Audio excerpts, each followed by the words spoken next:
Welcome to the 80-20 Baseball Podcast. Strike! The 80-20 Coaching Masterclass, our weekly get-together where coaches go from new to good and good to great. Mastering the fundamentals and the art of coaching.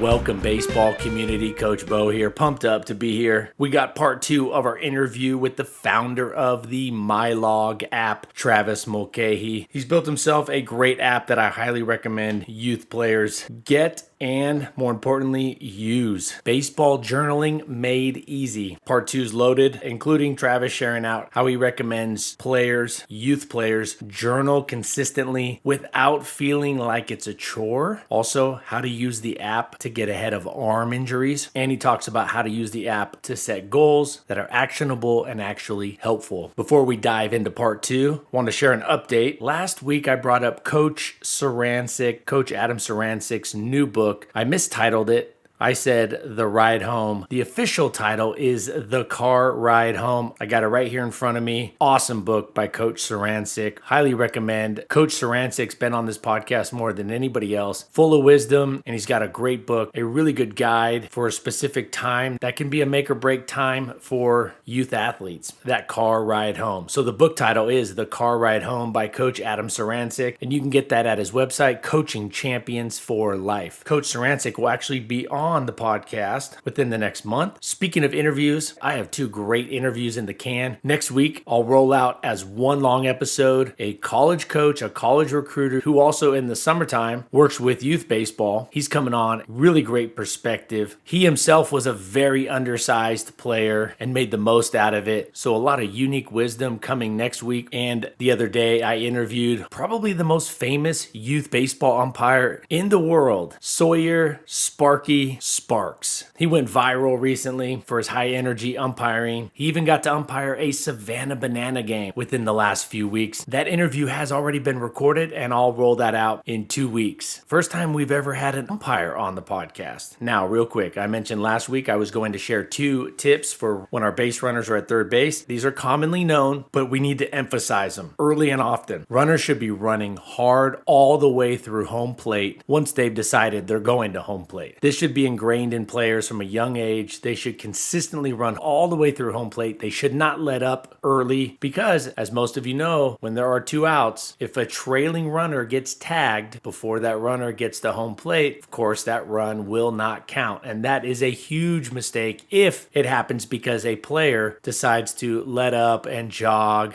the last little bit to home plate. This should be emphasized and instilled in players consistently at a young age. I saw a New York Yankee a month back cost his team a run because he lollygagged the last 10 feet. All he had to do was run hard. Cost his team a precious run. Key tip number 2 for runners at third base, a simple operating system. When our players are base runners at third base, we should teach them to react quickly and accurately to the ball off the bat. Downward angle, they're typically going home. Not always, but typically they're going home. Depending on how you run your third base offense, your second and third offense, teach them to react quick. Ground ball, go in almost every situation. Line drive, get back. Fly ball, get back, or at least take a few steps back toward third base, especially a fly ball to the outfield, and especially a deep fly ball, automatic tag up. So runners at third, ball down, typically going automatic. At a minimum freeze, probably good to get back, depending on how big that lead is, that secondary lead. If that secondary lead's big, got to get back. If it's not that big, freeze, ball up in the air with less than 2 out, typically always best to go back and tag up. If it falls, you're typically going to score insofar as you break efficiently once you see that the ball is going to be down to home plate. You almost always score either way. But by going back to tag up, it gives you both options. I've seen this mistake get made quite a bit, and it's a big mistake that young players just need to rep and get instilled in them as runners at third base.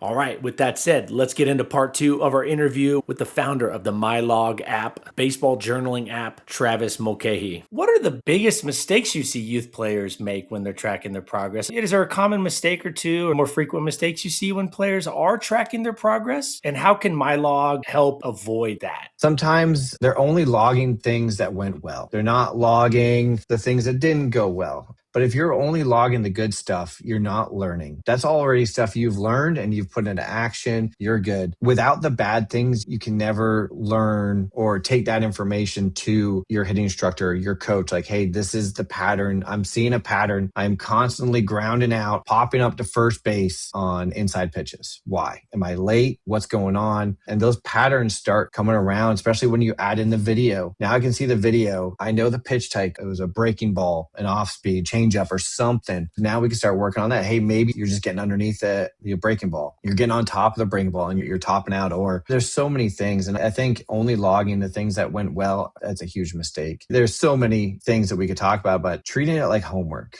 It's not homework. If you're logging for 10 minutes, now it's a chore. It's a burden. Like you get in the car, like, oh man, now I got to log. Instead of just quickly doing it, 5 minutes. No more than 5 minutes. I don't think it takes my son more than 2-3 minutes now. Just boom. It takes about 5 seconds to do the spray chart because it's literally, hitting it. And that's the big thing. It's not homework. Make sure you're logging everything that is good and bad because you still got to praise yourself too. Not everything is bad. You go 1 for 3. Some people may call that bad. MLB players call that, $1 million. And chasing stats. This, like I said, the stats are a byproduct in here in the app. You could use Game Changer for that, but really this app is using the stats as an analysis to find those patterns on things you need to work on, things you need to fix, things you're doing well, things you're not doing well. If you went 0 for 3, cool, but how many of those were quality at bats? You grounded out twice and you struck out once. But that strikeout was a QAB, man, that you went 8-9 pitches deep. You put a lot of pitches on that pitcher. Be proud of that. You contributed to the team. I was lucky that Gage had a coach who would say that, like, dude, QAB, man, you went 8 pitches deep on that pitcher. Now, if we get 2-3 more of those, now we're running that pitcher deep into his pitch count. He may not come out next inning. And these are the forward-thinking things that I'm just trying to think of, like how we get out of this inning, how we run this pitcher out, how we do whatever. Going 0 for 3 doesn't mean it was a bad game. What if you moved a runner? Okay, so it's a sac fly. You still moved a runner. That's a quality at bat. You went 8 pitches, 9 pitches deep. That's a quality at bat. There's different things. And like I said, the stats are a byproduct, but it's how the journal is reflecting because it tracks the QABs. It tracks all those different things. You look at the video. What if you hit a nuke line drive and the kid made a huge diving catch? Now the video shows it. You annotated that in a little note for that at bat. Like, hey, dude made a spectacular diving catch. Cool, you still went 0 for 3, but it was a hard fought 0 for 3. Comparing yourself, that's another mistake. I don't like to compare, especially at this age, 15. I always tell my son, like, hey, what was Aaron Judge's stats when he was 15? No one cares. No one cares about the stats. No one cares about the record of your team. Like, what even travel team did he play? Don't know. Right now is to develop, get better so you can get to that place and stop worrying about wins, losses, and all these crazy stats. Worry about development and getting better so you can get to that level. I think the final mistake is logging it and never going back and reviewing it. And that's why I have like a summary screen of the last log that you did. So you can go back and look at what was the last log I did for a practice or what did I do last game? And it's just a quick synopsis of what you did and the lessons learned and what coach said. I think those are the biggest mistakes that people tend to do. And you just got to remember, they are kids and they're still growing. They're still developing. And I said, my kid's 15 years old and he's still developing. I try not to take things too rough or serious because, hey, last weekend he had 3 games. Guess what? This weekend he has 3 games. Next week he's got a game for Legion. Like, cool. And we could just get better. What'd you learn this weekend? You can take it into your Legion game next week. Review your last game. What'd you need to work on? Cool. There's going back and reading it. And that's the whole point of the journal is you're not just venting, but you're actually going back, rereading it and learning. How important is it for players to track things beyond some of the key stats we've talked about here? For example, how their arm felt or the mental notes. How important do you feel that is to journal that stuff too? Within the app, there is how'd your body feel? Was it sore? Was it energetic? And if it was sore, it asks, like, was it your arm? Was it your leg? Was it your knee? Like, you can add that in there and you can start seeing that because now for the pitching side, you would know, like, you start feeling it in your elbow or your shoulder or something and you log that like, hey, my pitch count went down. I was getting really sore, really tired. Instantly, you start thinking like your mechanics are off. Something's off with your mechanics. You're not coming over. You're leading with your elbow. Like, who knows? But something's off. You can start pinpointing that and you can kind of get in front of injury. This app tracks pitch counts, which is great. Game Changer tracks pitch counts too. But does Game Changer count pitch counts at practice, at your lesson. So now you start adding all those up over a course of a season. How many pitches did you throw? Now we start seeing like maybe that's why your arm's going, because you threw, 110 pitches in a 4-day period. Maybe you had like 70 in a game, but then you went to your hitting instructor 2 days later, threw 30 or 40 more pitches. And then at practice on Wednesday, you threw a bullpen. You're way over maybe the limit that you should be. All that is in each log, other than like showcase and the exercise log, has an area where you can put pitch counts. So it can start logging and you start getting ahead and you can keep track of like, man, I threw 800 and some pitches this season. Like, whew, yeah. But was that for one team, two teams? So now you start tracking that and you start getting ahead of the overusage. That's a huge thing. We never counted pitches at lessons, at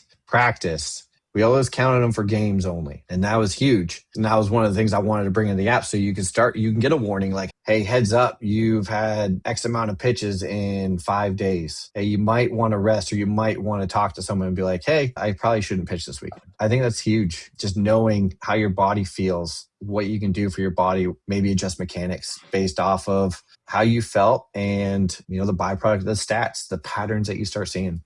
Two things that came to mind as you were sharing that out, that last message there. The mental side of baseball, it can be a little scary. The mental game, or should I say, when kids are making mistakes or they're going through a slump, that could be a little bit scary. But by writing it down and looking for patterns, having it on the app, if we can make it known by journaling it, you got to take a second to think it through and put it in writing. There's much better clarity. And then also another thing that popped into my mind there, pitchers make mechanical adjustments, specifically pitchers. If they make mechanical adjustments and they're tracking their arm, how their arm felt, they might be able to see patterns there. Like, this happened when I made this adjustment. I adjusted my stride or my arm path. I think that could be really great to track. This was the new adjustment, and then my arm felt like this, or in the preceding days. Or the list of benefits is quite lengthy for using this app. Another benefit is setting goals. Players setting goals. How can MyLog help players set realistic short-term and long-term goals for their baseball development?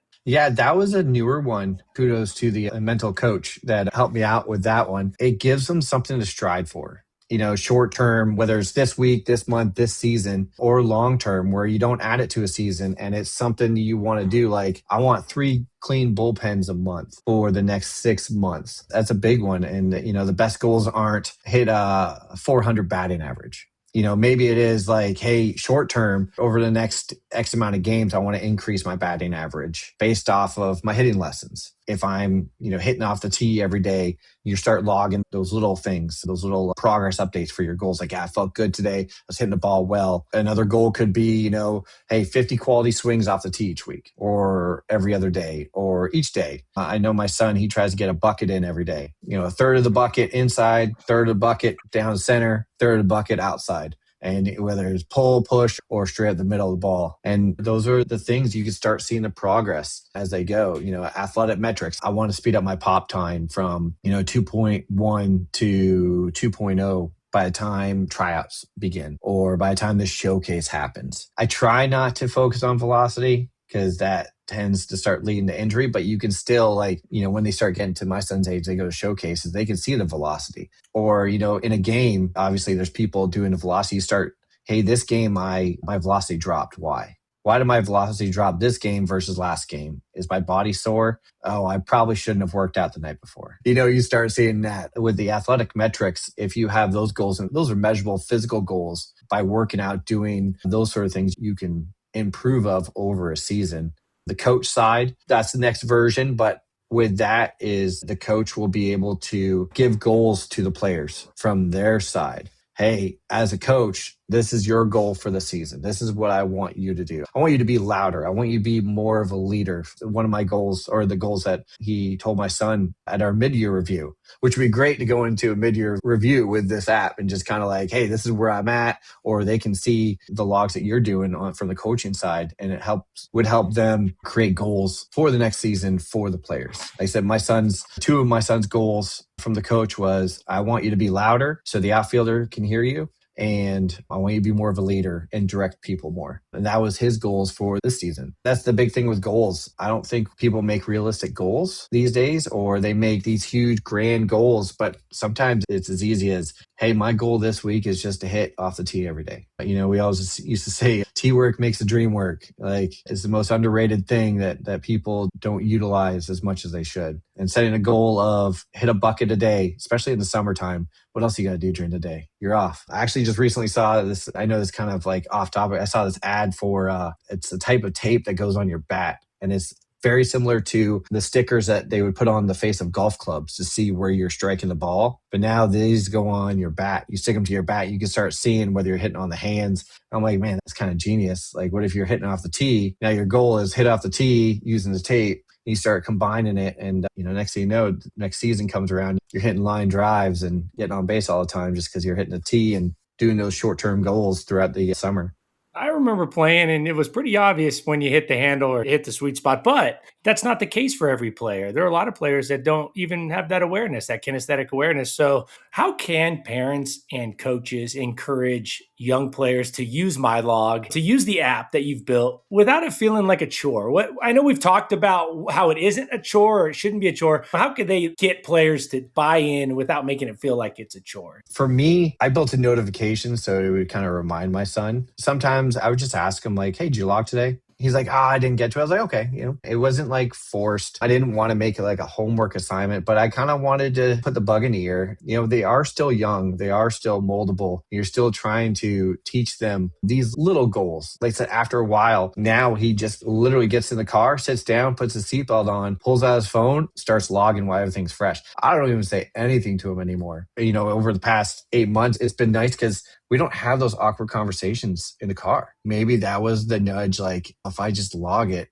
that way I don't have to like try to explain it to my dad and, do all that. I'm not saying that it's not good to talk to your parents about that stuff, but, after a bad loss or a bad outing or something, like the last thing the kid wants to do is spend an hour talking to their parents about things they could have done better. I'm sure they were already hard on themselves when they were packing their gear in the dugout. Their coach was already getting on them in the after game meeting. Just let them be kids and use the log. Just take it on themselves, the accountability. Don't make it a homework assignment. Just remind them like, hey, what did coach say? Or, hey, don't forget the log. That's why I kept it short, the 5 fields on purpose. I didn't want to make it a pain for a kid. I wanted to make it easy, but I also wanted to make it something that would help them mentally cope with things. And that's the big thing. Like, I think on the other side for the parents and coaches, these logs aren't also a report card. That's, if we start treating it's a tool for the kids. If we start treating like a report card or this or that, remember, journals are usually a personal thing. They could share, but it's more personal. I mean, other than,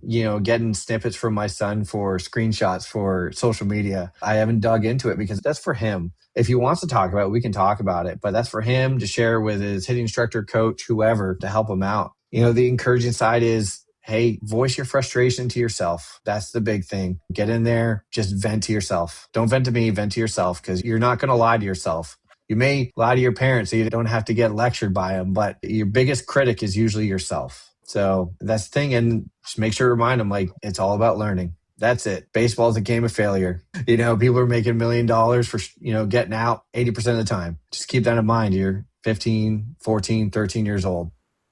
I saw a play, and I'm sure some of the listeners saw this play recently, the Rockies and the Pirates. It was from like a week or so ago from when we were recording. And the Rockies made 4 mistakes on one play, one sequence, I should say. 4 mistakes by 3 different players on one sequence. The average salary of everybody involved in that play was over $1 million. They're all making a lot more money than probably most of us. And yet it was 4 just little league blunders on one play. What you got me thinking? Here's something to sell the benefit is share some examples of, might just send ChatGPT or Grok or whatever your, Perplexity or whatever, maybe your search, however you want to search, or if you're in the cloud, all that, if you want to go search or Manus, you send it off and say, hey, go get me examples of athletes that are well-known that journal. And also I'm thinking, how about as a coach, if you're a lot of the listeners, Travis, of the podcast are coaches and they have kids, of course, that play. Why not journal a little bit as a coach? Maybe your journal isn't as in-depth. Maybe, Travis, you build a journal app for a coaching journal app down the road. I think would be very useful. But nonetheless, even you could just, coaches, you have a clipboard or something, you could just, as your player starts journaling, you write down 2 or 3 things you could do better as a coach, 2 or 3 things you learned about a play. Anyways, you could just demonstrate it. You could role model for your kid, right? Hey, I'm going to journal. Anyways, just a couple of things I wanted to add there, Travis. It's great. You have this amazing app, but you also got to get the kids to take action on it. Oh, for sure. Yeah. Literally just in my notes, I just put in, coach's journal, for the coach's side of the app. That's great feedback. I guess I didn't even think about it. I just thought of the communication between the coach and the player, and the coach being able to submit goals and submit workout routines or homework, practice routines, whatever. And then really think about the coaching aspect. What about what they're thinking? Things like that. No, that's great feedback. Travis, I do appreciate you coming on and sharing out about your awesome app. Speaking of that, maybe you could share with the listeners how they can contact you and find out more about this awesome app that you've built and your mission. For sure. Yeah. We're on social media, the MyLog app across X, Instagram, Facebook. I'm more on Instagram and Facebook than X. You can go to the website, MyLogApp.app. I tried to make everything as easy as I could when it comes to the web-based stuff. And, to find the app, you can even just go to get.mylogapp.app / and if you need to contact me, it's just Travis@mylogapp.app. Everything is pretty straightforward, pretty easy. This app has been crazy. The bigger it gets, the better I think it's going to be. Future-wise, I'm hoping to turn this into a nonprofit. Kind of use, because there is a one-time fee for the extra development tools. So game logs, practice logs, and the summary and the stats, those are free forever. That way, depending if you don't want any of that extra stuff, you can just use the game logs, use the practice logs. You still get the insights. You still get all those tools. But if you want the lesson reports, the lesson logs, all those extra things, it's a one-time fee. One-time fee, $9.99. Once we start generating some income in there, I'm hoping most of that will go towards scholarships, grants, things like that to help players get into baseball. I know as a travel ball parent, I'm blessed with having a good job. My wife has a good job, financially sound, but I know there's diamonds in the rough out there who could be a single parent family and they just can't afford travel ball. I want to help those players. I want more players to get into baseball. My son played lacrosse. It was called Try Lacrosse Day, and they had all the equipment there, and we went out and tried it, and he loved it. And we got into if we put on more things like that, provided more equipment to some of these rec leagues, got more rec leagues out there, I think that would be beneficial and just helping more kids get into baseball. It truly is. It's a great sport, and I think it's the one sport that gives you the most life lessons, mentally, physically, working through the grit, through the hard times, getting out of situations, especially being a pitcher. You know all about that. That's the loneliest position to be in, especially when you just walk 2 players, player got a single, bases loaded, and everyone's just staring at you. If a kid at 12 years old, 13 years old can get themselves out of that position mentally, physically, those lessons are huge in life. Knowing that I can stand on this mound, everyone's staring at me, and I can push through emotionally, physically, mentally, and those huge. And then, at the end of the day, you log it. Hey, how did I feel during this situation? How did I feel during that situation? How did I contribute? I got out of the jam, bases loaded, no out, and we figured it out. That's the big thing. And, hopefully, as it grows, I can turn into a nonprofit and help players out there who just need that assistance. I know they're out there, diamonds in the rough. Your mission is awesome. Speaking of getting resources to a wider variety of kids and to more kids, your resource here, MyLog, for $10 is talk about getting a resource to everybody that, $10, anybody can afford that. And it's a game changer. And at the end of the day, it just really helps you become a better person by reflecting and building a skill and a habit that is something we should carry on through the rest of our lives as is. Mm-hmm. So, Travis, I appreciate you coming on here. Thank you so much. This was a blast. Thank you. Yeah, I had a great time. Like I said, hopefully hopefully this grows. Hopefully people get to use it. And I've had a few screenshots here and there of people logging, journaling, and, hopefully I get more of that and I get more feedback and we see the growth in players and as they progress and get older. Keep doing what you're doing, and I will put all this contact stuff and how to get the app and how to, get to the website, things like that. I'll put that in the show notes. And I'd love to have you come back on in the future as you kind of progress down this path, and hopefully you're up for that. But I do appreciate you coming on, Travis. Thank you so much. Oh, thank you. Yeah, for sure. I'd love to come back on, especially, when the coaching side kicks in. Hitting that coaching side that's the plan I'm working on now in between developing the Android version. So if anybody wants to be a beta tester, reach out, Travis at MyLogApp.app. We'll get you in there. And if you're a beta tester, guess what? You have it for forever. So no payment for you if you're testing. All right, Travis. Appreciate your time. All right. Thank you. All right, that wraps up our interview. Really like the app that Travis has built. Highly recommend you go get that on the App Store. You can see all the information to contact Travis, to get more information about the app, to go get it. Those links are all in the show summary. All right, everyone. Next week, got another great interview loaded with information that'll help us as players, as parents, and definitely as coaches. Head over to 8020baseball.com for a ton more information. Level up that baseball game like none other. All right, everyone. Let's keep taking care of our health so we can be at our best for our families, our close friends. And when we go out there to the field, let's take this information, let's put it into play. Y'all take care. Until next week, adios.